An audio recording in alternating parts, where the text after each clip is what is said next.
Lima pang Chinese nationals ang inaresto ng NBI matapos mahulog sa kamay ng batas dahil nga sa iligal na pagmamanman sa mga base at barko ng Philippine Coast Guard at Philippine Navy. Balitang umaabante mula kay Just Ignacio. Inaresto ng National Bureau of Investigation ang 5 Chinese matapos masangkot sa pag-eespiya.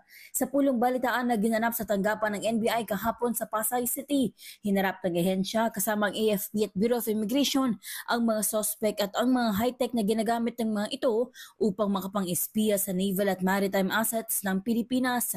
Ayon kay NBI Director Jaime Santiago, nagpapanggapaan lang 5 suspect na buyer ng marine products sa Puerto Princesa at nagpapalipadaan ito ng mga drones para sa aerial surveillance upang mamonitor ang Naval Detachment Oyster Bay o ang Philippine Navy base kalapit ng West Philippine Sea.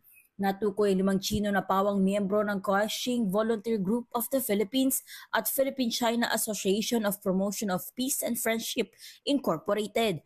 Ayon kay AFP Chief of Staff General Romeo Bronner, 2 sa mga ito ay nahuli sa NAIA Terminal 3, isa sa Intramuros, isa sa Binondo at isa naman sa Dumaguete. Sa ngayon ay nasa kustodiya ng NBI ang 5 dayuhan at sasampahan ito ng kasong paglabag sa Cybercrime Prevention Act of 2012.